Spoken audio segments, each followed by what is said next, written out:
Well, happy Sunday night. I tried twice and my volume, my speaker, my microphone would not work.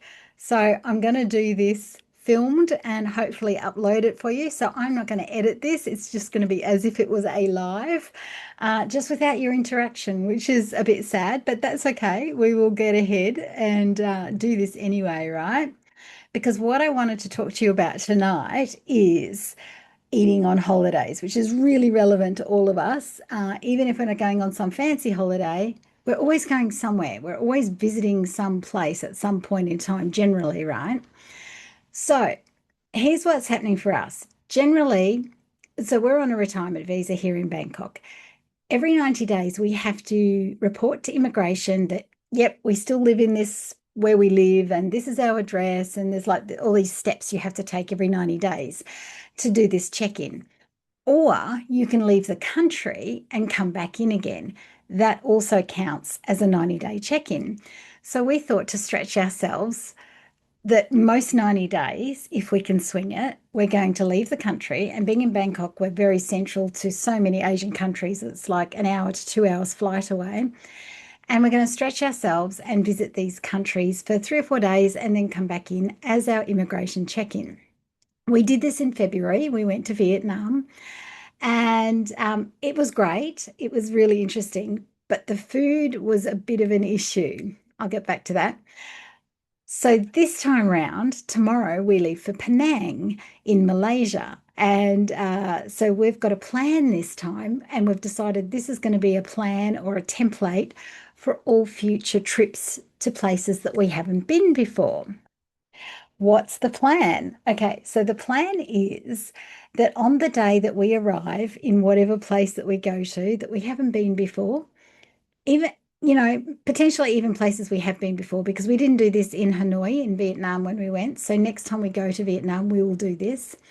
On the day we arrive, and keeping in mind, generally we arrive during lunchtime. We leave sort of early morning or to midday kind of thing. We leave early morning from home, and it's I don't know, we're there just after lunch, something like that. Mid-afternoon is where we'll get to most countries around us directly. And so we're going to book a food tour in each place we go on the day we arrive for that first night. So the reason we're doing this is so that we can get to know what the food is in that country, understand what's available to us, understand what things that we may like or not like. It gives me an opportunity to speak to the guide and say, is there anyone that cooks in coconut oil? Is there anywhere that we can go that I know doesn't have MSG, or any of those sorts of questions that you could ask. And I'm sure there's plenty, and that you will come up with plenty more as you're on the tour. But we realized that's got to be a starting point, because when we did Vietnam, we pretty much ate banh mi, so the bread rolls that they sell in Vietnam with the pate and the meats in it. Delicious, the best French bread you've ever tasted in your life. But I ate bread the whole time. Not ideal, right? So it's not something I want to do, but it was only because that was safe. And in the end, I also ate a thing called bun cha. So it was kind of like a soupy thing, and it would come with meat in it, and it would come with a separate bowl of rice noodles, and it was all cold. Like the soupy, meaty broth was warm, but the rice noodles was dead cold.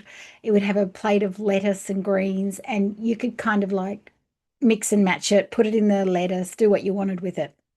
So I ate that a lot. And we did go on a different tour that took us for lunch, and we ended up having bun cha, which was great because I knew I liked that already. But basically, the rest of the time we kind of ate Western food because we just like it was really unfamiliar and really different to Bangkok, which surprised me. I was kind of expecting all Asian cities to be the same. I'm not sure why, but probably because a lot of Western cities are kind of the same, right? We know we can get pizza, we know we can get KFC, McDonald's, Burger King, that kind of thing. But yeah, so I was kind of thinking, oh, well, Vietnam will be very similar to Bangkok. but it was not. It was not even like slightly the same to me, the way I felt.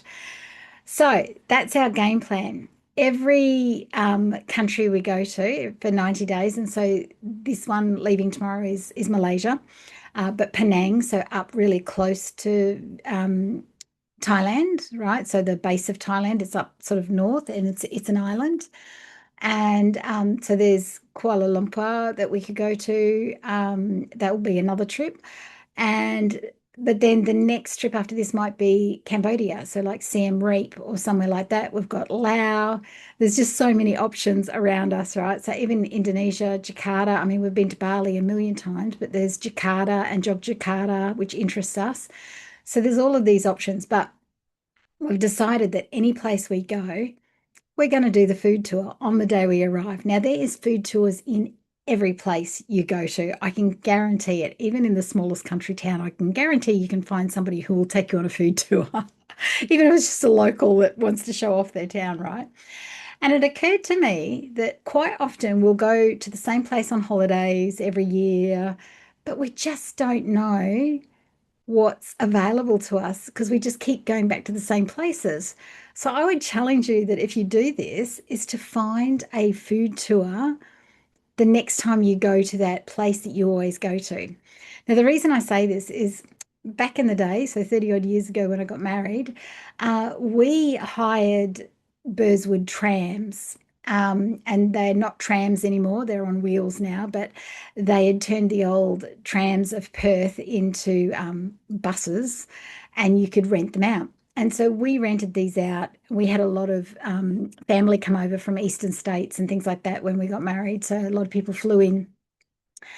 And so what we did was while we were having our photos taken, there's, those 2 or 3 hours where the guests have got nothing to do. And if they don't know the town, what are they going to do? So we hired these trams. And so everybody, all the guests, so even the guests that lived in Perth, went on these tram tours. The people that got the most out of it were the people that lived in Perth. And they came back from this tour at the end of the photo session and for dinner and the reception that night saying, I didn't know half the stuff. And grown up in Perth and lived in Perth all their lives. And yet they'd learnt so much about doing this tour. We don't do this, right? We just don't play the tourist in our own hometown, let alone the food tourist, unless people come to visit. Then we might go off and do something and try new things because they want to do something new. So I would challenge you. I would say, hey, what a great idea. Next time you go on your standard holiday, unless you're a camper, well, then you're probably not going to find a food tour if you're camping out in the bush. Fair enough. But if you go somewhere like Bali or like, somewhere, even if you go to Sydney or the Northern Beaches every year for holidays or Yamba or like, I don't know, I'm just plucking places out of nowhere. Maybe next time do a food tour when you get there to open your mind to the different things that are available to you, perhaps different options. And this could open your mind to vegan options, keto places, heavy meat-based places. Like it could be all sorts of things, places that only cook with coconut oil, places that recycle everything, places that are nose to tail and don't waste anything of the animal. There are so many things out there, but we get sort of shuttered down to our standard little, oh, we know we like this, right? But when you go on a food tour, and we plan to do one here in Bangkok when we get back, or in the coming months, because there's tuk-tuk food tours that take you through Chinatown and different places on the back of the tuk-tuk, and take you to places again that you may not consider eating if you live here or if you're a tourist here and that sort of thing. So we're going to do the same thing back here in the coming months. But yeah, we've decided moving forward that that is our food plan, and that is my food plan for going on holidays, because then I get to ask the guide, are there any places where I can get just broth if I feel like broth? Are there any places that I can get XYZ? These guides, they're a like wealth of knowledge. They know everything there is to know about what it is they're giving guides or tours on. So I can take advantage of that and ask questions until I'm blue in the face which I plan to. So that's tomorrow, right? So in the morning we will get up bright and early and head to the airport.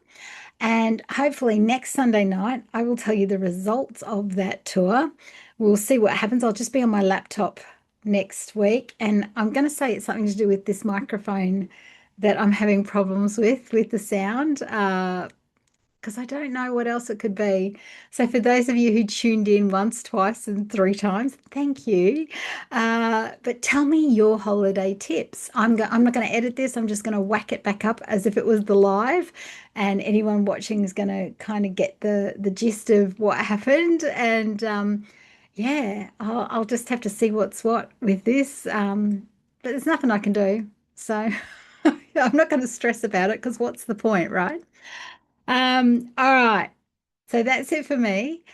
I hope you all have an amazing week, and I will be in Penang, and I might put a couple of posts up in the post section and let you know if I found any amazing foods to eat and keep you apprised of the situation. But I've got another video set to drop on Wednesday, which is, I'm pretty sure, the water challenge finally video. So that will be your way on Wednesday, and hopefully I will see you next Sunday night with no problems. So I'll be back in Bangkok by then. But yeah, we'll see what happens. Alrighty. Have a great week, everyone. Thanks for bearing with me. See ya.